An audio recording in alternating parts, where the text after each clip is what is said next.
Dar šito lauko specifiškumas, papasakai, čia kitaip sėta.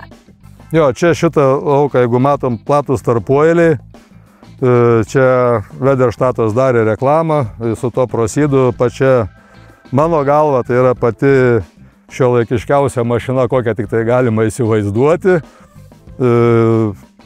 Galima ją įvairiai apibūdinti, bet kas liečia technologiškai, man jinai labai patiko kviečiam. Žinoma, galima kukurūzą sėti, runkelius galima sėti, rapsus esam irgi pasėję, galėsim pamatyti. Iš tikrųjų labai graži pradžia, labai tolygus sudygimas. Ir čia norma yra 120 kg ir matom, kad pakankamai ir stori stiebai, viskas iš tikrųjų. Puikus tikrai. Tai verta dėmesio, tik tai vienas tokia smulkmena yra dėl šitos mašinos, kad jinai kainuoja, mano galva, daug. Geri dalykai kainuoja. Tik tai tiek, o šiaip tikrai verta dėmesio ir tai va tokį čia turim. Bandė. Neįprastą dalyką, kad, čia yra, žinai, kas geras dalykas, o dabar pagalvoja Odeta. Jeigu agronomas blogai sužaidžia su herbicidais, tai yra paskui labai gerai eiti ir ravėti, va, ne ir išraunė, ne numeti, neišminsi pasėlio, irgi privalumo. Bet čia tikėkimės, kad nebūna. Dabar, Alfredai, dar minėjot, kad neseniai akselį darėt. Taip. Akselį dabar darėt dėl smilguolės ar dėl avižos? Šiaip dėl smilguolės šitam lauke būdavo lomoja čia avižos. Nes su aviža, žinot, taip yra, tu įbėgęs į lauką nerandi ir galvoji, kad nėra. Reikia atsiminti iš ankstesnių metų, kur jinai eisdavosi. Tai gali būti, bet aš dėl smilgos net nežinau, avižos yra, nėra. Tiesiog buvo smilgos. Ir nes čia pernai, kai jie anksti pasėjo, mano visi laukai buvo 10 dienų vėliau pradėti sėti negu šitas laukas. Tai jis biški buvo primirštas ir laiku nenupurškiau su rudeniniu herbicidu, pavėlavęs.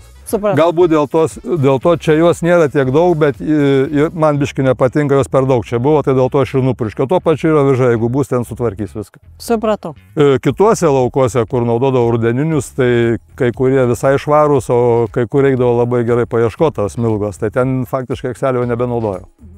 O dabar rudeninį dar sakėt naudojat, nes turite atsparę žliūgę? Jo žliūgė yra tikrai atspari, ten kur rašo kiti, kad ten ima tą žliūgę, tikrai neima. Vienais metais Ona Užkalnienė sužinojo, kad žliūgės turiu, daviau prie viduklės lauką, užsismaigštė 20 herbicidų bandė.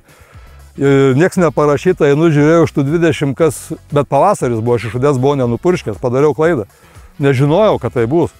Ir tada iš tų 20 aš nemačiau nieko, ką jinai galėjo, kad pasirinks, sakyčiau, va šitą variantą aš rinkčiaus ir sunaikinti. Pavasarį yra viskas po laiko. Aš naudojau tada staranę, tai jisai apdegino, kai kuri žuvo pavasarį, bet daugumą jos išgyveno. Todėl nuo to laiko aš jau naudoju rudeninius tuos herbicidus ir tada labai puikiai sukontroliuoju žliūgę, sukontroliuoju smilgas ir tuos visus kitus bjaurius dalykus, notrelės ir visą kitą. Pavasarį gali vėlinti su herbicidais, nes tau nėra strioko, ne? O tai būna, šalta, negali purkšti, o tos piktžolės, jos kvietys neaugo, jos jom vienodai užtenka, tos šilumos jos tiesiog auga. Taip, joms užtenka. Tai dabar kiek pasišneku net su mažesniais ūkininkais, kurie galbūt jau niekada tokiais dalykais negalvodavo, kad taip reikia daryti, jau visi žino, kad jau sakė viską, šiemet rudenį jau darysiu purškimą. Purškimą rudenį. Jau prisižiūrėjo iš mūsų, iš kitų prisiklausė.